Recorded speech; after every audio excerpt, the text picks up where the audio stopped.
ଜୟ ଜଗନ୍ନାଥ ପ୍ରଭୁ ସମସ୍ତଙ୍କୁ ୱାଇଟି ପ୍ଲାଟଫର୍ମରେ ମୁଁ ସ୍ୱାଗତ ଜଣାଉଛି। ତେବେ ଆଜିର କ୍ଲାସରେ ଆମେ ଓଡ଼ିଆ ବ୍ୟାକରଣର କିଛି ସିଲେକ୍ଟେଡ୍ ପ୍ରତିଶବ୍ଦକୁ ନେଇ ଆଲୋଚନା କରିବା, ଯାହାକି ଆପଣଙ୍କୁ ଅପକମିଂ ଏକ୍ଜାମ ଆର୍ଆଇ ଏଆର୍ଆଇ ଅମିନରେ ନିଶ୍ଚିନ୍ତ ହେଲ୍ପଫୁଲ୍ ହେଇପାରିବ। ଏବଂ ଯଦି ଆପଣ ପ୍ରିଭିୟସ୍ ଇୟର କ୍ୱେଶ୍ଚିନ୍ ଦେଖିବେ, ଓ ଡବଲ୍ ଏସ୍ ସି ହେଉ କିମ୍ବା ଆପଣଙ୍କର ଓ ଟ୍ରିପଲ୍ ଏସ୍ ସି ଯେକୌଣସି ଏକ୍ଜାମ ପାଇଁ ବି ପ୍ରିପାରେସନ୍ କରୁଥାନ୍ତି, ତେବେ ନିଶ୍ଚିନ୍ତ ପ୍ରତିଶବ୍ଦରୁ ଆପଣ ଗୋଟିଏରୁ ଦୁଇଟି ପ୍ରଶ୍ନ ନିଶ୍ଚିନ୍ତ ଏକ୍ଜାମରେ ଦେଖିବାକୁ ପାଇଥାନ୍ତି। ତେବେ ୱିଦାଉଟ୍ ଡିଲେ ଚାଲନ୍ତୁ କ୍ଲାସକୁ ଷ୍ଟାର୍ଟ କରିବା। ଏବଂ ତା ପୂର୍ବରୁ କହି ରଖିକି ଯଦି ଆପଣ ଚ୍ୟାନେଲକୁ ଫାର୍ଷ୍ଟ ଟାଇମ୍ ଭିଜିଟ୍ କରୁଥାନ୍ତି, ତେବେ ନିଶ୍ଚିନ୍ତ ଚ୍ୟାନେଲକୁ ସବସ୍କ୍ରାଇବ୍ କରିବେ ଏବଂ କ୍ଲାସ୍ ଭଲ ଲାଗିଲେ ଭିଡ଼ିଓକୁ ଲାଇକ୍ କରିବେ। ତେବେ ପ୍ରଥମେ ଦେଖିବା ଅଗ୍ନିର ପ୍ରତିଶବ୍ଦ କ'ଣ କ'ଣ। ଅନଳ। ତ ଅନଳ ହେଉଛି ଅଗ୍ନିର ପ୍ରତିଶବ୍ଦ। ବିଲକୁଲ ଆପଣ କନଫ୍ୟୁଜ୍ ହେବେ ନାହିଁ। ଯଦି ନରେ ହର୍ଷେଇ ଲାଗିଥାଏ ଅନିଳ, ତ ଏହାର ଅର୍ଥ ହେଉଛି ଆପଣମାନେ ମନେ ରଖିବେ ପବନ, କିନ୍ତୁ ଅନଳ ଥିଲେ କ୍ୱେଶ୍ଚିନ୍ ମାରିକି ଆସିବେ ଅଗ୍ନି ଏହାର ପ୍ରତିଶବ୍ଦ। ଦେନ୍ ଯଦି ଦେଖିବା ନରେ ଦୀର୍ଘଇ ଯଦି ଯୁକ୍ତ ହୋଇଥାଏ, ତାହେଲେ ଅନିଳ ଏହାର ଅର୍ଥ ହେଉଛି ଯାହା ନୀଳ ନୁହେଁ। ଯାହା ନୀଳ ନୁହେଁ ତାକୁ ଅନିଳ କୁହାଯାଇଥାଏ। ଆଶା କରେ ନିଶ୍ଚିନ୍ତ ଆପଣମାନେ କ୍ଲିୟର ହେଇଯାଇଥିବେ। ଦେନ୍ ରହିଲା ଚିତ୍ରଭାନୁ, ନିଆଁ, ବହ୍ନି, ବୈଶାନର। ବୈଶାନର କହିଲେ ମଧ୍ୟ ଅଗ୍ନିର ପ୍ରତିଶବ୍ଦକୁ ବୁଝାଏ। ଠିକ୍ ସେହିପରି ହୁତାସନ, ପାବକ ଏସବୁ ଗୋଟିଏ ଗୋଟିଏ ଅଗ୍ନିର ପ୍ରତିଶବ୍ଦ। ଏବଂ ଆପଣମାନେ ଯଦି ଦେଖିବେ ସାରସ୍ୱତ ବୁକ୍ରେ ମଧ୍ୟ ଆପଣଙ୍କର ଆଭେଲେବୁଲ୍ ଅଛି, କିନ୍ତୁ ବେଳେବେଳେ କ'ଣ ନା ସାରସ୍ୱତ ବାହାରେ ମଧ୍ୟ ଆପଣଙ୍କର ପ୍ରଶ୍ନ ଆସିଥାଏ। ଦେନ୍ ଦେଖିବା ଅମୃତର ପ୍ରତିଶବ୍ଦ କ'ଣ କ'ଣ। ତ ଅମୃତର ପ୍ରତିଶବ୍ଦ ହେଲା ଅମିୟ। ଦେନ୍ ରହିଲା ପିୟୁଷ, ସୁଧା। ତ ଏଠି ମନେ ରଖିବେ ଇମ୍ପୋର୍ଟାଣ୍ଟ ରହିଲା କି ପିୟୁଷ ପରେ ଦୀର୍ଘଇ ଯୁକ୍ତ ହୋଇ ଅଛି, ତେଣୁ ପିୟୁଷ କହିଲେ ମଧ୍ୟ ଅମୃତର ପ୍ରତିଶବ୍ଦ। ଅସୁର। ଅସୁରର ପ୍ରତିଶବ୍ଦ କ'ଣ କ'ଣ? ଦନୁଜ, ଦାନବ, ଦୈତ୍ୟ, ନିଶାଚର। ଆପଣମାନେ ତାର ଅର୍ଥକୁ ମଧ୍ୟ ବୁଝିକି ମନେ ରଖିପାରିବେ, ଯାହାକି ନିଶାଚର, ନିଶା ଅର୍ଥ ରାତ୍ରି, ତ ରାତିରେ ଯେ ଚରିଥାଏ ତାକୁ କୁହାଯାଇଥାଏ ନିଶାଚର। ଠିକ୍ ସେହିପରି ରାକ୍ଷସ ମଧ୍ୟ, ରାକ୍ଷସ ହେଉଛି ଅସୁରର ପ୍ରତିଶବ୍ଦ। ଦେନ୍ ଦେଖିବା ଆକାଶର ପ୍ରତିଶବ୍ଦ କ'ଣ କ'ଣ। ଅଭ୍ର କହିଲେ ଆକାଶ, ଅମ୍ବର, ଅନ୍ତରିକ୍ଷ, ଗଗନ, ବିହାୟସ ଏସବୁ ଗୋଟିଏ ଗୋଟିଏ ଆକାଶର ପ୍ରତିଶବ୍ଦ। ଏବଂ ବ୍ୟୋମ କହିଲେ ମଧ୍ୟ ଆକାଶକୁ ବୁଝାଇଥାଏ। ନଭ ଗୋଟିଏ ଗୋଟିଏ ଆକାଶର ପ୍ରତିଶବ୍ଦ। ଦେନ୍ ଦେଖିବା ଚଢ଼େଇ। ଚଢ଼େଇର ପ୍ରତିଶବ୍ଦ କ'ଣ କ'ଣ। ତ ଚଢ଼େଇ ହେଲା ଖଗ, ଖେଚର। ତ ଖ କହିଲେ ଆକାଶ, ଖେଚର ଯିଏ ଆକାଶରେ ଚରେ ତାକୁ ହିଁ କୁହାଯାଏ ଖେଚର। ତେଣୁ ଚଢ଼େଇ ଆକାଶରେ ଚରିଥାଏ, ତେଣୁ ତାକୁ ଆମେ ଖେଚର କହିଥାନ୍ତି। ଠିକ୍ ସେହିପରି ଆପଣମାନେ ମନେ ରଖିପାରିବେ ଦ୍ୱିଜ, ଯାହାର ଜନ୍ମ ଦୁଇଥର ହୋଇଥାଏ ତାକୁ ଦ୍ୱିଜ କୁହାଯାଏ। ଯେମିତି ଆପଣ ଦ୍ୱିଜ କହିଲେ ମଧ୍ୟ ବ୍ରାହ୍ମଣକୁ ବୁଝାଇଥାଏ, ବ୍ରାହ୍ମଣକୁ ମଧ୍ୟ ଦ୍ୱିଜ କହିଲେ ବୁଝାଇଥାଏ। ତେଣୁ ମନେ ରଖିବେ ଦ୍ୱିଜର ପ୍ରତିଶବ୍ଦ ଚଢ଼େଇ। ଠିକ୍ ସେହିପରି ପକ୍ଷୀ, ବିହଗ। ଦେନ୍ ରହିଲା କି ବିହଙ୍ଗ ଏବଂ ବିହଙ୍ଗମ। ଏବଂ ଚଢ଼େଇର ଯଦି ପ୍ରତିଶବ୍ଦ ଦେଖିବେ ଅଣ୍ଡଜ। ଅଣ୍ଡଜ କହିଲେ ମଧ୍ୟ ଚଢ଼େଇର ପ୍ରତିଶବ୍ଦ।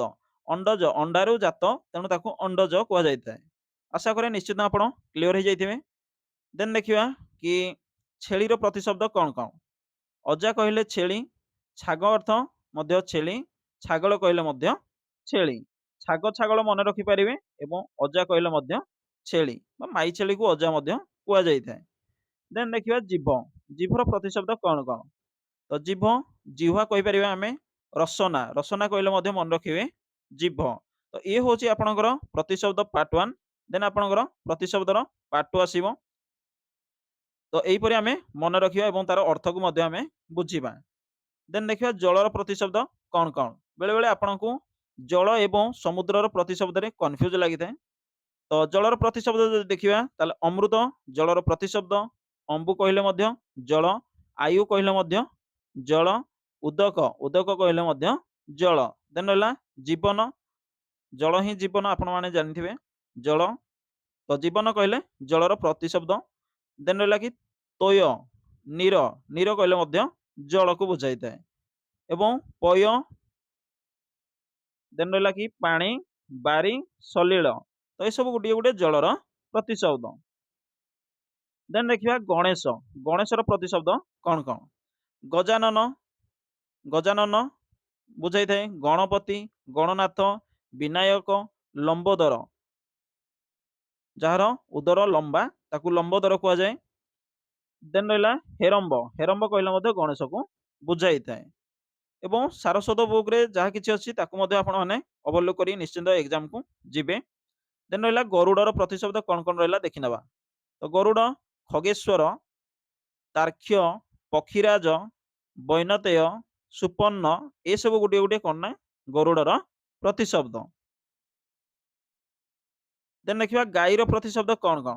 ଗାଭୀ କହିଲେ ଗାଈ, ଗୋ କହିଲେ ଗାଈ, ଧେନୁ କହିଲେ ମଧ୍ୟ ଗାଈକୁ ବୁଝାଇଥାଏ। ତେଣୁ ଏସବୁ ହଉଛି ଗାଈର ଗୋଟିଏ ଗୋଟିଏ ପ୍ରତିଶବ୍ଦ। ଦେନ୍ ଦେଖିବା ଘର। ଘର କହିଲେ କାହାକୁ ବୁଝାଏ? ନା ଆଳୟ। ଆଳୟର ପ୍ରତିଶବ୍ଦ ହେଲା ବା ଆପଣମାନେ କହିପାରିବେ ଘରର ଗୋଟିଏ ପ୍ରତିଶବ୍ଦ ହଉଛି ଆଳୟ। ଗୃହ, ନିବାସ, ନିଳୟ ଏସବୁ ଗୋଟିଏ ଗୋଟିଏ ଗୃହର ବା ଘରର ପ୍ରତିଶବ୍ଦ। ଦେନ୍ ରହିଲା କି ଘନ। ଘନର ପ୍ରତିଶବ୍ଦ କଣ? ଜଳଦ, ଯିଏ ଜଳ ଦାନ କରେ ତାକୁ ଜଳଦ କୁହାଯାଏ। ଜିମୁତ, ନିରୋଧ, ନଭୋଦୟ, ନଭୋଦ୍ୱହ। ତ ବେଳେବେଳେ କଣ ହୁଏ ସାରସ୍ୱତରେ କିଛି ନଥାଏ ତ ମନେ ରଖିବେ ନଭୋଦ୍ୱୟ ଦ୍ୱହ ଇଏ ହଉଛି ଘନର ପ୍ରତିଶବ୍ଦ। ଦେନ୍ ରହିଲା କି ବାରିଦ, ବାତଧ୍ୱଜ, ବ୍ୟୋମଧୂପ। ବ୍ୟୋମ କହିଲେ ଆକାଶ। ଆକାଶରେ ଧୂପ ପରି କଣ ବାଦଲ ଗୁଡ଼ିକ ଥାନ୍ତି। ତେଣୁ ଆପଣମାନେ କହିପାରିବେ ମେଘ ଗୁଡ଼ିକ ଥାନ୍ତି। ତେଣୁ ମେଘର ପ୍ରତିଶବ୍ଦ ହଉଛି କିଏ ନା ଆପଣମାନେ ମନେ ରଖିବେ ବ୍ୟୋମଧୂପ। ତ ତାର ଅର୍ଥକୁ ବୁଝିକି ମନେ ରଖିଲେ ନିଶ୍ଚିନ୍ତ ଆପଣଙ୍କର ଦୀର୍ଘ ସମୟ ପାଇଁ ମନେ ରହିବ।